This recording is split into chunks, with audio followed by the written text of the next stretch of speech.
might think that Victorian England was all lavish balls, sparkling chandeliers, and endless tea ceremonies.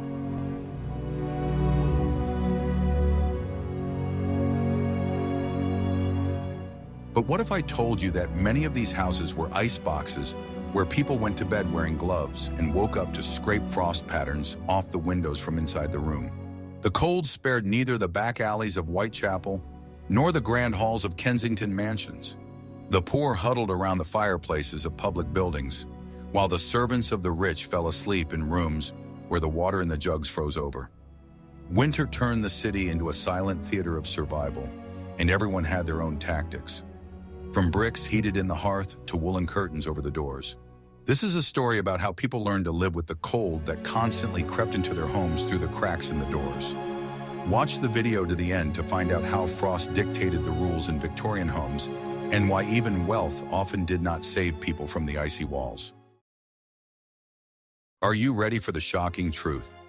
In the Victorian era, luxury often masked a simple problem. Heat escaped through high ceilings and thin walls faster than coal could be thrown on the fire. Large living rooms looked solemn, but their size was the enemy of comfort. The fire turned only the circle closest to the fireplace into an island of comfort. A few steps away began a gray-blue zone of drafts, where guests held their glasses with both hands as if they were warmers. The host knew that a reception was successful when guests did not linger too long by the fire. I discovered this by accident in descriptions of everyday life. The richer the interior, the more open spaces and heavy curtains there were, which decorated the room but did not protect it from drafts. Folding screens were placed not only out of delicacy, but also as mobile barriers against the flow of cold air between doors. Stairwells in townhouses stretched across 3 or 4 floors, acting as a chimney that drew warm air upward. Downstairs, the cold seeped in from the stone floor, covered with carpets that muffled footsteps more than they retained heat. This was especially noticeable at night. Even the flames in the fireplace could not replace simple insulation. What happens behind closed doors is the morning ritual of thawing. The servants got up before dawn to revive the hearths in the living room and study, while the bedrooms remained icy. The water for washing chilled the fingers, and the mirrors were covered with a light frost around the edges. Even when the fire was burning, the heat was directed in a beam and died away in the corners, where the air stood still and smelled of soot. In these houses, one had to learn to live with fire as one would with a rare guest. This is what was hidden in the shadows of the grand interiors. Chic rarely coincided with comfort. Cold was part of the status, as if it were a silent price to pay for reputation. And yet people had little tricks that turned rooms into temporary shelters. I'm very interested to hear your point of view. Do you agree that excessive luxury often makes a home less comfortable? Write in the comments and don't forget to subscribe to the channel. The most interesting stuff is yet to come. The hidden truth that everyone is keeping quiet about. Are you ready to find out why London lived by the laws of a glacier in winter? City houses were surrounded by damp brick walls and courtyards where the wind howled like a pipe. Inside, it was noisy from the street and cold from the stone, which drew heat from the room like a sponge draws water. People adapted. At night, they drew heavy curtains not only over the windows, but also over the doorways, turning the corridors into a kind of airlock. Carpets and rugs were laid out not for their patterns, but to provide a layer between their feet and the stone. The poor sought warmth in places where the fire was not theirs. In tavern kitchens, by the fireplaces of night shelters, in the corridors of shelters. The beggars slept by the hearths until the heat died down and gray ashes spilled onto the floor. It was a silent agreement, warmth in exchange for invisibility until morning came. On the streets, people warmed their hands over the lids of street heaters, where hot chestnuts were sold and were drawn to the smell of coal as if to a familiar signal. The city warmed those who found fire in it. The standard techniques were simple. Keep doors closed, windows covered, and furniture close to interior walls. At night, hot water bottles were wrapped in cloth and placed in bed, like a small hearth under the blankets. In the morning, clothes were warmed by the fireplace before getting dressed, not out of whim, but to avoid shivering while buttoning up. The kitchen was usually the warmest room, and life revolved around its warmth as if it were the living center of the house. The other rooms turned into cool backdrops for life in winter. Guess what happened next? The city came up with its own heat economy.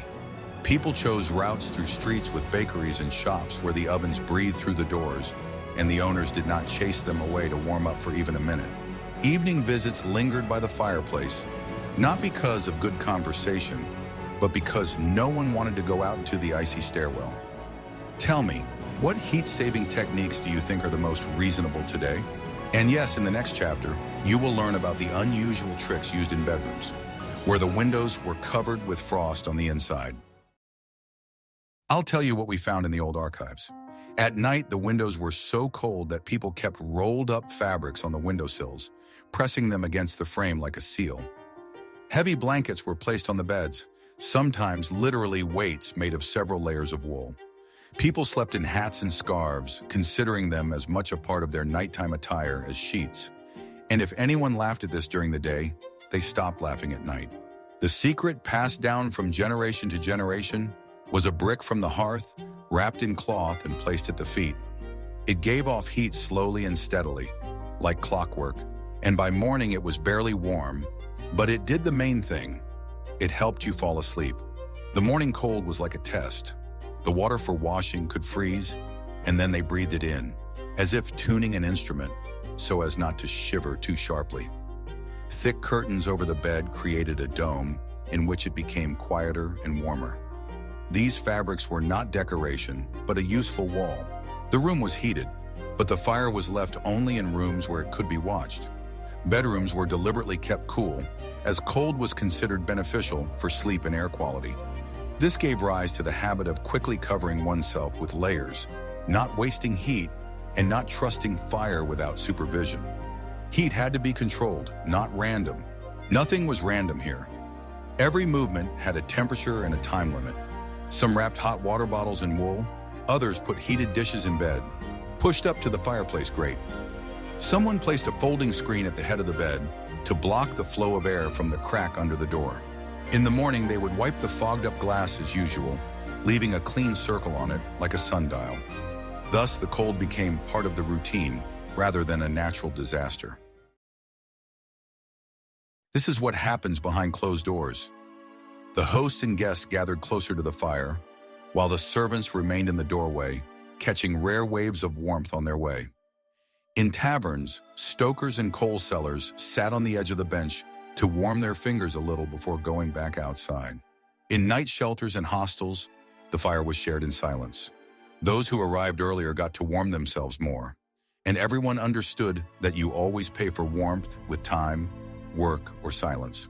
In poor neighborhoods, the hearth became the center of life. People lived and argued around it, dried their clothes, and kept a kettle on the edge of the grate. Here, people learned to conserve heat, not to throw in a lot of coal at once, but to feed the fire in small portions so that it would smolder longer. In wealthy homes, there were more fireplaces, but the rooms were larger, and the heat dissipated faster than desired. Assistants watched over the hearth as if it were a capricious pet that would flare up and then fade away. In both worlds, fire remained more important than any decoration. Fire connected people to place and time. The crackling of the coals predicted the weather, and the smoldering ashes indicated when it was time to replenish the supply. The most important words were spoken by the fireplace because voices sounded softer there. And if the room seemed too large to heat, people moved their chairs closer together, forming a small circle where it was comfortable. This is how the feeling of home was born. This chapter ends with a simple question. Where is the center of warmth in your home? And what do you do to make it accessible to everyone? In the next chapter, you will learn how urban winter taught people the tricks of saving energy when every bit of warmth counted. Sometimes a small habit is enough to stop the frost from dictating its terms. In winter, people counted not only coins, but also minutes of warmth by the hearth. Coal was bought in bags, consumption was recorded in notebooks, and ashes were carefully sifted to return the surviving pieces to the furnace. The lack of heat was compensated for by organization. Food was prepared when the fireplace was already burning, laundry was dried while the heat was still there, and the kettle was put on immediately after the frying pan was removed. Nothing was wasted. Clothing became a portable battery. Woolen capes, long vests, and fingerless gloves allowed them to work without losing layers of warmth. The house was hung with fabric, not for beauty, but to keep the air in place. Thick curtains were hung in the corridors to prevent the stairwell from drawing heat from the rooms. At night, wide gaps in the floor were plugged with rags, a simple measure that worked better than any promises. Neighbors literally shared warmth. In the evenings, they gathered where it was warmer and only returned home before bedtime. Shopkeepers always had an extra chair in their warm rooms, and conversations stretched out like a smoldering ember. During severe frost, the circles of warmth grew wider. People let each other get closer to the fire because they knew the price of being alone in the cold. Warmth took the form of trust. Winter taught people to prepare their homes for nightfall in advance. Curtains were drawn before dark, and rugs were tucked under the doorways to keep out the drafts. Beds were made with several layers of blankets, and clothes for the morning were laid out next to the hearth. This was not romanticism, but discipline, which ensured a normal morning without shivering. Order was the antidote to the cold. Are you ready for the shocking truth? The morning began with cold, not coffee. The first thing they did was revive the fire. They sprinkled ashes, opened the dampers, and added small portions of fuel so as not to smother the flames. The kitchen took on the role of rescuer. There they boiled water, warmed dishes, and steamed the house with simple steam. Water for washing was brought in advance because the jugs on the dresser could freeze. The sound of crackling coal was the best news of the day. Then came the work of layers. Clothes warmed by the hearth were put on quickly, as if afraid that the warmth would escape. Faces thawed over a cup, palms over the side of the fireplace. They looked out the windows through a clean nest on the glass, wiped hastily, and the city seemed a little clearer. They went out into the street a little more boldly than half an hour ago. Even wealthy homes had to acknowledge the power of the morning. Large rooms were gradually brought into use. First the study, then the living room, then the dining room. Receptions and visits were postponed until the heat from the hearths was steady. Cleaning took place closer to noon, not for convenience, but to avoid running around with an icy rag. The house lived according to the temperature schedule. This chapter ends with a basic question. What morning habits help you cope with the cold today? In the next chapter, you will learn how the city's foggy winter and smoke affected the feeling of warmth, and why it sometimes seemed that the fire was not as warm as it should have been. Winter fog enveloped the streets so tightly that it seemed to penetrate into the rooms, making the air damp and heavy. The damp chill took away some of the comfort, even from a strong fire. The heat became sluggish, as if someone had stolen half of it. On days like these, people stayed closer to the kitchen, where the heat was damp and useful for work. The stove dried the air, and in this dryness, hands and shoulders were better warmed. Heat became not only a number, but also a quality. Houses with tall windows suffered more. Large panes of glass cooled the entire surface and collected condensation. Therefore, windowsills were covered with fabric, and windows were covered with a second layer. Even simple paper helped to feel the difference. Internal shutters were closed earlier to give the air a chance to warm up. And in the evening, lamps were placed closer to people because light psychologically added a couple of degrees. This is how the house played with perception. The foggy winter taught people not to expect warmth from a single source. People collected small advantages: a hot drink, clean, dry socks, an extra scarf on their shoulders. All this together gave a lasting feeling of comfort. And if there was only one fire, there would be 2 or 3 layers. The servants knew more about warmth than the owners because they were the ones who controlled every degree in the house. Morning fires, distributing coal throughout the rooms, cooking times. It was all a system with no room for chance. They understood how to open the damper just enough so as not to lose heat, and how to place the cast iron stoves to get maximum heat from minimum fuel. Their experience was a series of small victories over the cold. There were no grand words, only results. Another secret was the route around the house. First, they heated the rooms where people needed to be in the coming hours. Then they heated the transition areas so that the heat would not escape through the gaps between warm and cold rooms. Living rooms were heated before visits, and bedrooms were left cool until the evening. This saved both energy and coal. The house became a manageable organism.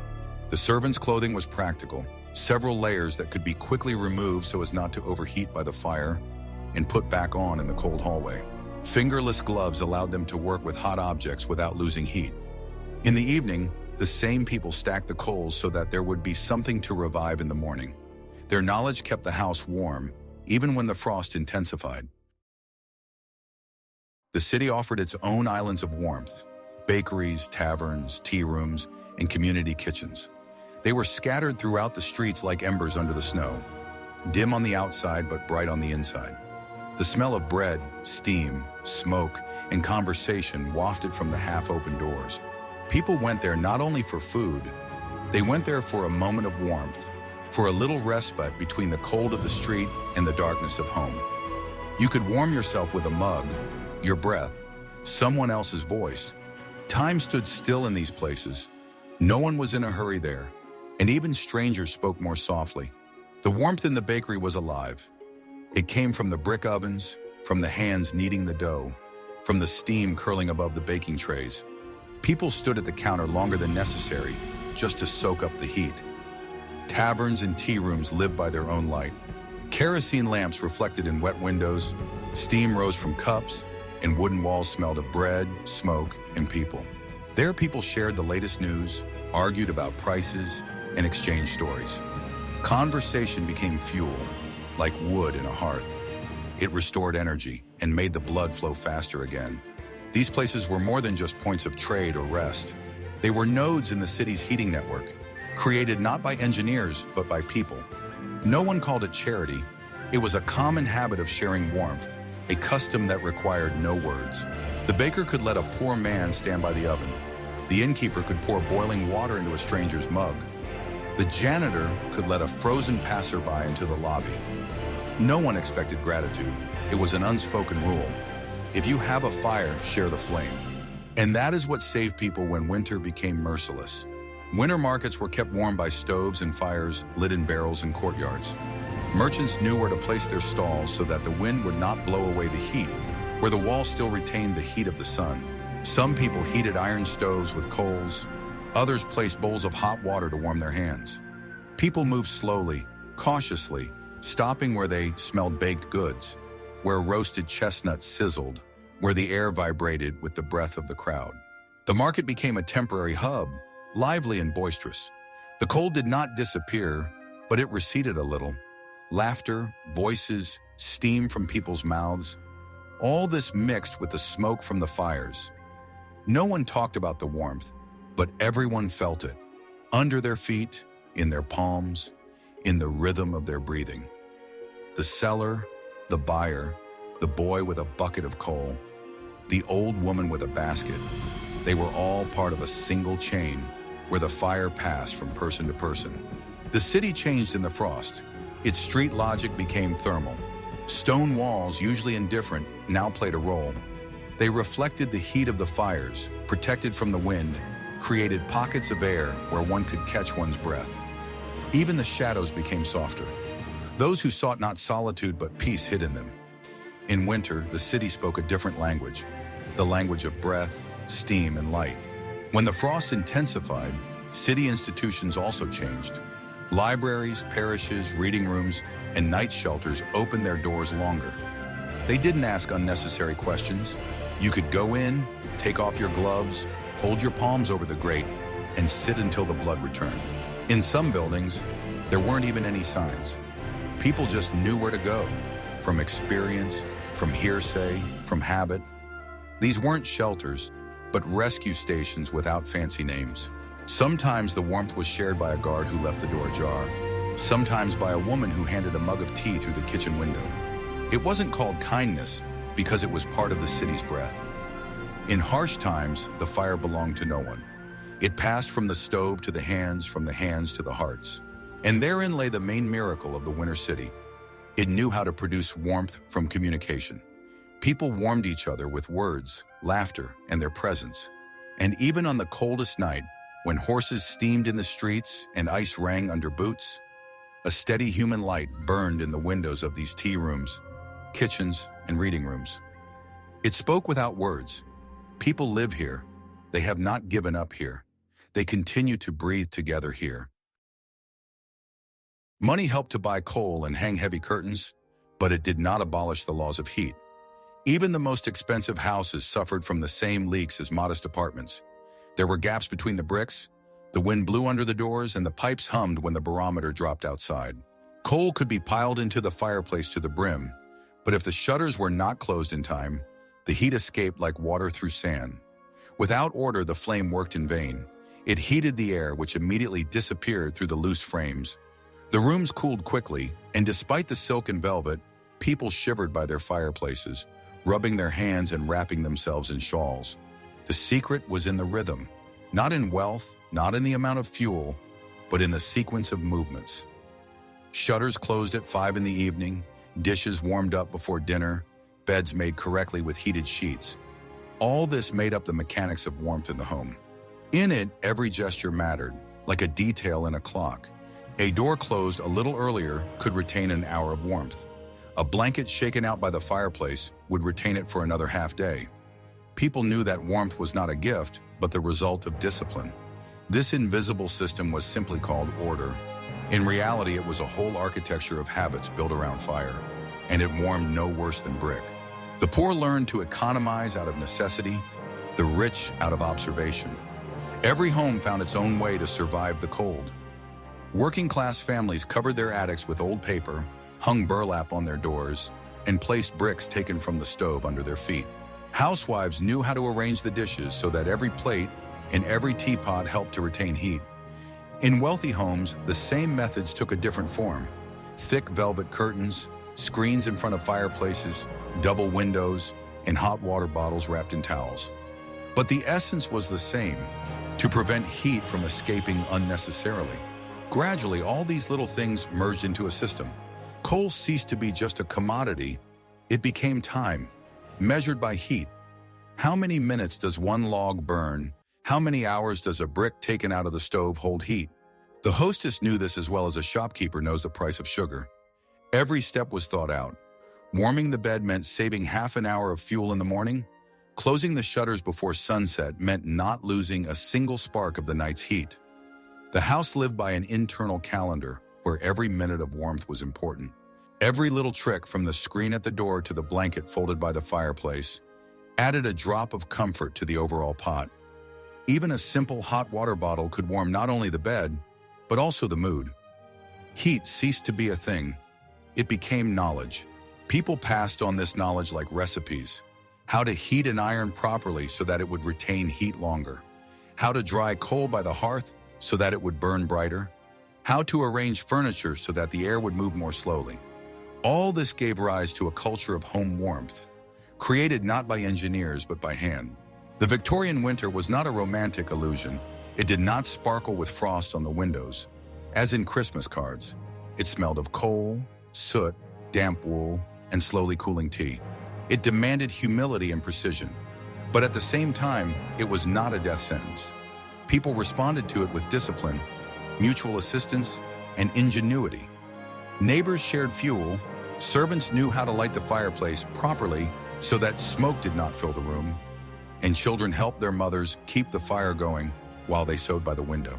They built warmth in layers like clothing, first protection from the wind, then a barrier against drafts, then comfort from textiles, and finally the heat of the hearth itself.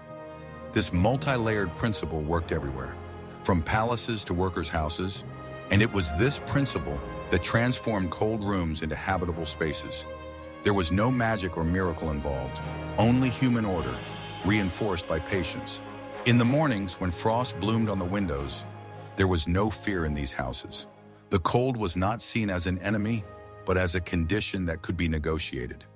People knew that as long as their hands were working, the shutters were closed, and the fire was burning. The house was alive. And in this rhythm between economy and care, a true Victorian miracle was born, a warm life in the middle of winter. What do you think of the theme of hidden cold in Victorian houses? From beggars by the fireplaces to frost on the windows of wealthy mansions? Which techniques did you find most interesting and useful today? Bricks and blankets, curtains and doorways, or the discipline of morning firelighting? Write in the comments what historical household topics you would like to see in future videos, and be sure to subscribe to the channel so you don't miss new episodes.